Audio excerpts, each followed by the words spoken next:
गोपिका जीवनस्मरणं गोविन्द गोविन्द। सद्गुरु विठ्ठल दास महाराज की जय। మహాతపస్వి అయిన కశ్యపాచార్యులు. ఆ కశ్యపుడు ఎవరంటే మహాతపస్వి. మనం షష్ఠ స్కందంలో కూడా చూసి ఉంటాము. ఆ కశ్యప ప్రజాపతి యొక్క తపస్సు వలనే ఈ ప్రపంచమంతా సృష్టి అయింది అంటూ బ్రహ్మనిష్ఠులు కూడా వర్ణించారు.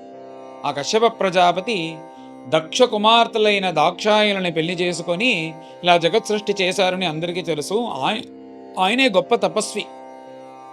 ఆయన యొక్క తపస్సు వల్ల ఈ ప్రపంచంలో ఉండేదన్నీ సృష్టి అయింది అని మనం ముందే తెలుసుకున్నాము. మనుష్యులు, దేవతలు, అందరూ, పక్షులు, జంతువులన్నీ.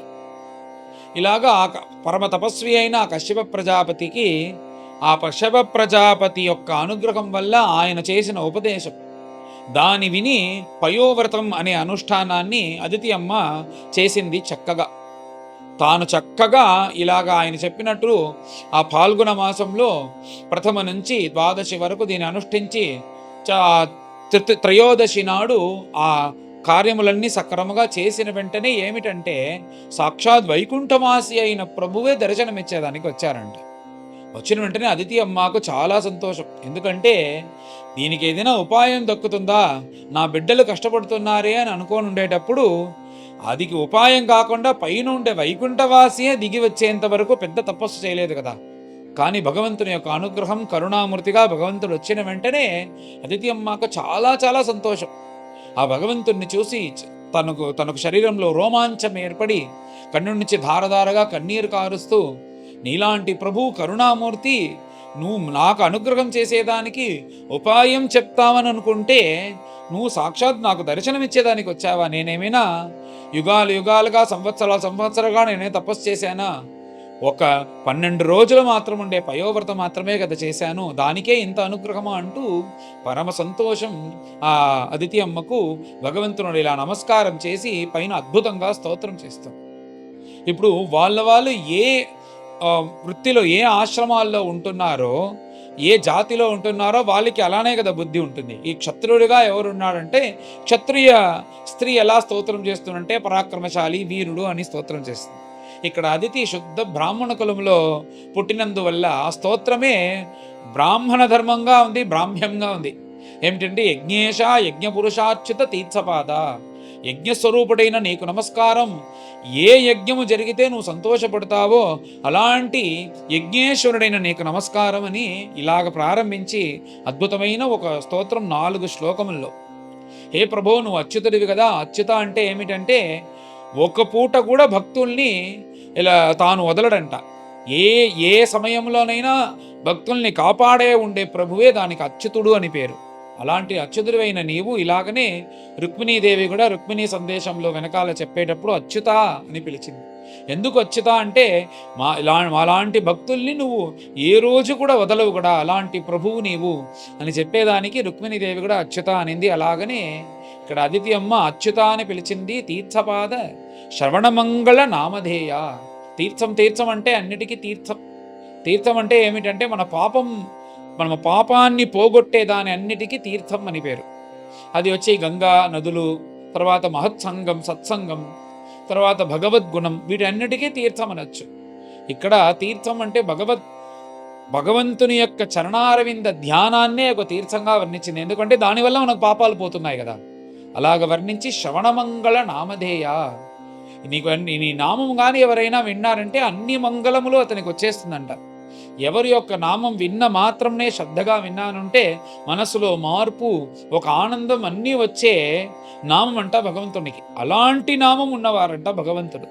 అలాగ స్తోత్రం చేసి, అలాంటి నీకు మేమేం చేయగలము, ఇలాంటి ప్రభువులు ఈ ప్రపంచాన్ని సృష్టి చేశావు కదా, అలాంటి గొప్ప ప్రభువులైన మీకు నమస్కారమే చేయగలుగుతామంటూ నమస్కారం చేసి తర్వాత మొదటి శ్లోకంలో ఇలా చెప్పి ఇంకా కూడా స్తోత్రం చేస్తూ వస్తుంది అదితి అమ్మ. ఇప్పుడు అందరిలాగానే ఇలాగ భగవంతుడు వచ్చారంటే అందరూ దేంట్లో మైమరచిపోతున్నారు అంటే భగవంతుని యొక్క సృష్టితో. మాయను సృష్టి చేసి మాయ నుంచి అవ్యక్త మహతం అహంకారం ఇవన్నీ సృష్టి చేసి పంచభూతములు, పంచతన్మాత్రులు, జ్ఞానేంద్రియములు, కర్మేంద్రియములు, మనస్సు వీటన్నిటిని సృష్టి చేసి సత్వం రజస్ తమస్సు వీటన్నిటిని సృష్టి చేసి బ్రహ్మదేవుల దగ్గర ఇచ్చి బ్రహ్మదేవుని నుంచి అన్ని సృష్టి చేయించేలాగా మీరు చేసినారే, అంత గొప్ప ప్రభువులైన మీరు, అలాంటి ప్రభువులైన మీరు మా ఇంటికి రావటం నా యొక్క గొప్ప కదా, నా యొక్క అనుగ్రహం కదా. నేనేమి పెద్ద తపస్సు చేశానా? నాకేం తపస్సు ఉంది? పొట్టి పయోవ్రతం 12 రోజులు మాత్రమే చేశాను. అలాంటి గొప్ప ప్రభువులైన, అలా ప్రభావం ఉన్న ప్రభువులైన మీరు నాకు వచ్చి అనుగ్రహం చేశారే. జగత్తన్ని సృష్టి చేసిన ప్రభువులైన మీకు నమస్కారం. అలాంటి ప్రభువులైన మీరు ప్రార్థన చేస్తే ఈ ప్రపంచంలో గొప్ప విషయమైన మోక్షాన్నే మీరు ప్రసాదిస్తారు. అలాంటి ఇచ్చే మీకు అది కావాలి ఇది కావాలని అడగడమే చాలా తప్పు. కానీ ఇప్పుడు నా బిడ్డలైన దేవతలు కష్టపడుతున్నారు కాబట్టి దీనికి ఏదైనా ఉపాయం కావాలి అనే పయోవ్రతాన్ని అనుష్ఠానం చేశాను. మీరే నాకు దర్శనం ఇచ్చినందువల్ల నాకు పైన ఏమి తోచటం లేదు. మీరు ఏదైనా ఉపాయం చెప్తే మంచిది అని తోచుతుంది, కానీ దీనికోసమా మనం చేసినామని కూడా తోచుతుంది. అందుచేత నా బిడ్డలందరూ కష్టపడకుండా ఉండేదానికి మీరు ఏదైనా అనుగ్రహం చెయ్యాలి అంటూ నమస్కరించి ఇలా భగవంతుని ధారధారగా కన్నీరు కారుస్తూ ఇలా నమస్కరించి ప్రార్థించిన వెంటనే భగవంతుడు చాలా సంతోషపడి అదితమ్మ దగ్గర మాట్లాడేదానికి ప్రారంభించారు. ఇప్పుడు పైన వామనావతారం కదా భగవంతుడు చేయబోతారు. ఈ వామనతారంలో తనకి తల్లి ఎవరు? అదితి. కాబట్టి ఇప్పుడే తల్లిగా చూసేదానికి ప్రారంభించేశారు భగవంతుడు. అలాంటి తల్లి స్వరూపంలో ఉండే అదితి అమ్మను చూసి, అమ్మ మీరు చాలా రోజులుగా కష్టపడుతున్నారు నాకు తెలుసు. మీరు వచ్చి మీ కొడుకులు, తర్వాత మీ బిడ్డలు, వాళ్ళని పెళ్లి చేసుకున్న స్త్రీలు అందరూ చాలా కష్టపడుతున్నారు. ఇప్పుడు అదితి అమ్మకి కష్టం ఏమిటంటే, ఇంద్రుడు వీళ్ళందరూ కష్టపడేది అంత కష్టంగా లేదు.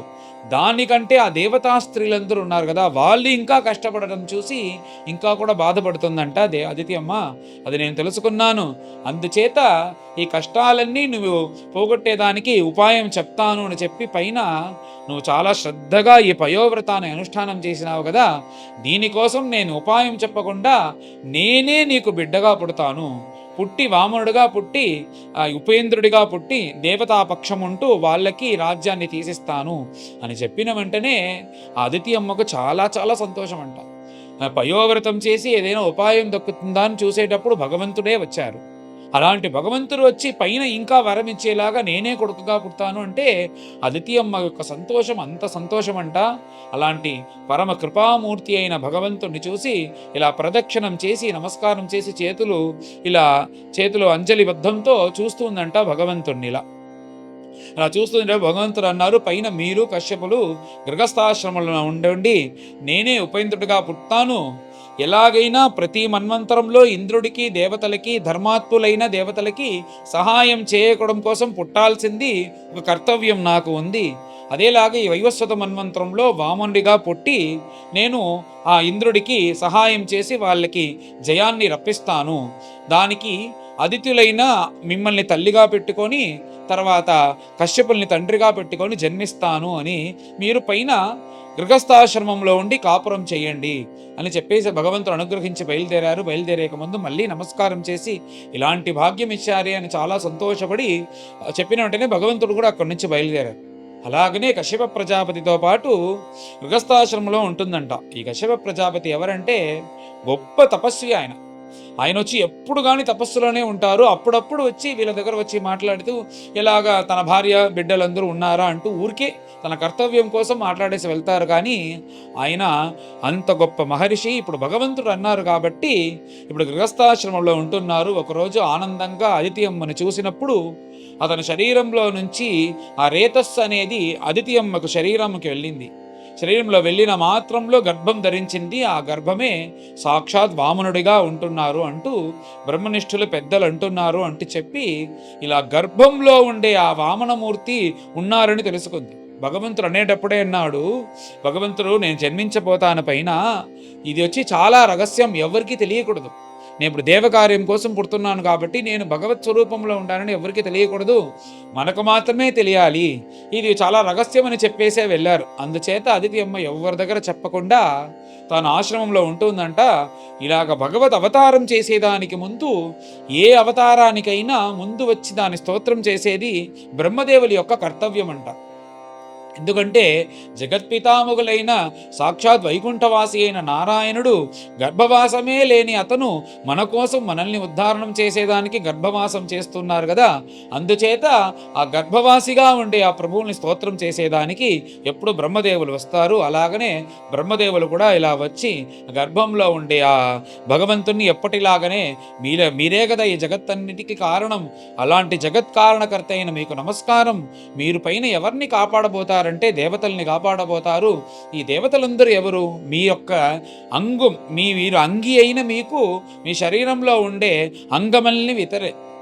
ఇప్పుడు ఒక అతను ఉంటున్నాడు, అతను తన చేతిలో వాచ్ కట్టుకున్నాడు, ఇంకో చేతిలో కంకణం వేసుకున్నాడంటే అది అంగానికే, కానీ దాని యొక్క గొప్ప ఎవరికి దాని యొక్క చెప్తే అది మనం సంతోషంగా ఉండే ఆ సంతోషం ఆ అంగి అయిన ఆ శరీరంలో ఉండే అతనికే కదా వెళ్తుంది. అలాగనే ఈ దేవతలందరూ కష్టపడితే మీరే కష్టపడతారు, ఈ దేవతలందరూ సుఖంగా ఉంటే మీరే సౌఖ్యంగా ఉంటారు అని చెప్పి అలాంటి మీ అంగంలో ఉండేవారైన దేవతల కోసమే మీరు పైన ఉరుక్రముడిగా వామనుడిగా అవతారం చేసి లోకానికి క్షేమాన్ని ఇవ్వబోతారు అని చెప్పి బ్రహ్మదేవులు స్తోత్రం చేశారు. ఆ బ్రహ్మదేవులు స్తోత్రం చేసేంత వరకు ఈ అధ్యాయం పైన ఇంక వచ్చే అధ్యాయంలో వామనావతారం అద్భుతంగా ఉపనయనాది సంస్కారములు ఇవన్నీ వచ్చే అధ్యాయంలో వర్ణింపబడుతుంది. అందరం కలిసి ఈ బ్రహ్మ స్తోత్రంతో ఈ అధ్యాయం పూర్తవుతుంది. అందరం కలిసి అధ్యాయాన్ని పారాయణం చేస్తాం. अथ सप्तदशोऽध्यायः। श्रीशुक उवाच इत्युक्ता सादिती राजन् स्वभर्त्रा कश्यपेन वै अन्वतिष्ठत् व्रतमिदं द्वादशाहम् अतन्द्रिता चिन्तयति एकया बुद्ध्या महापुरुषमीश्वरं प्रगृह्य इन्द्रियदुष्टाश्वान् मनसा बुद्धिसारथी मनश्चैकाग्रया बुद्ध्या भगवती अखिलात्मनि वासुदेवे समाधाय चचारः पयोव्रतम् तस्याः प्रादुरभूत्तात भगवान् आदिपुरुषः पीतवासाः चतुर्बाहुः शङ्खचक्रगदाधरः तं नेत्रगोचरं वीक्ष्य सहसोत्थाय सादरम् ननाम भुवि कायेन दण्डवत् प्रीतिविह्वला सोत्थाय बद्धाञ्जलिरीडितुं स्थिता नोत्सेह आनन्दजलाकुलेक्षणा बभूव तूष्णीं पुलकाकुलाकृतिः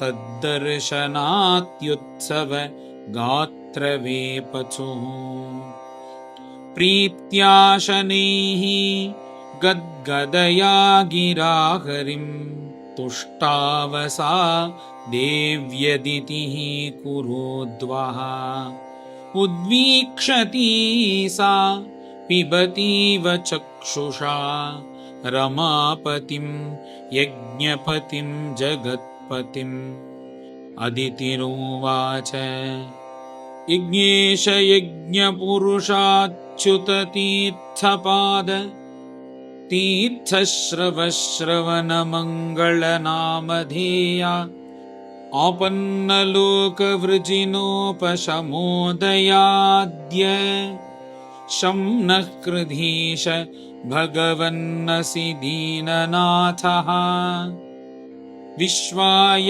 विश्वभवनस्थिति संयमाय स्वैरं गृहीत पुरुषक्तिगुणाय भूम्ने स्वस्थाय शश्वत् उपबृंहितपूर्णबोध व्यापादितात्मतमसे हरये नमस्ते आयुः परं वपुः अभीष्टमतुल्यलक्ष्मीः द्यो भूरसाः सकलयोगगुणास्त्रिवर्गः ज्ञानं च केवलम् अनन्त भवन्ति तुष्टात् त्वत्तो नृणां किमु सपत्नजयादिराशिः। श्रीशुक उवाच अदित्यैवं स्तुतो राजन् भगवान् पुष्करेक्षणः क्षेत्रज्ञः सर्वभूतानाम् इति होवाच भारत। भगवानुवाच देवमातर्भवत्या मे विज्ञातं चिरकाङ्क्षितं यत्सपत्नैः हृतश्रीणां च्यावितानां स्वधामतः तान् विनिर्जित्य समरे दुर्मदान् असुरर्षभान् प्रतिलब्ध जयश्रीभिः पुत्रैरिच्छसि उपासितुम् इन्द्रज्येष्ठैः स्वतनयैः हतानां युधि विद्विषां स्त्रियो रुदन्तीः आसाद्य द्रष्टुमिच्छसि दुःखिताः आत्मजान् सुसमृद्धांस्त्वं प्रत्याहृतयशश्रियः नाकपृष्ठम् अधिष्ठाय क्रीडतो द्रष्टुमिच्छसि प्रायोऽधुना ते असुरयूथनाथाः अपारणीया इति देवि मे मतिः। यत्ते अनुकूलेश्वर विप्रगुप्ताः न विक्रमस्तत्र सुखं ददाति अथाप्युपायो मम देवि चिन्त्याः सन्तोषितस्य व्रतचर्यया ते ममार्चनं नार्हति गन्तुमन्यथा श्रद्धानुरूपं फलहेतुकत्वात् त्वयार्चितः चाहम् अपत्यगुप्तये पयोव्रतेनानुगुणं समीडितः स्वांशेन पुत्रत्वम् उपेत्य ते सुतान् गोप्तास्मि मारीच तपस्यधिष्ठितः उपधावपतिं भद्रे प्रजापतिम् अकल्मषम् मां च भावयति पत्यौ एवं रूपम् अवस्थितम् नैतत् परस्मा आख्येयम् पृष्टयापि कथञ्चन सर्वं सम्पद्यते देवी देवगुह्यं सुसंवृतम्। श्रीशुक उवाच एतावदुक्त्वा भगवान् तत्रैव अन्तरधीयता अदितिः दुर्लभं लब्ध्वा हरेर्जन्मात्मनि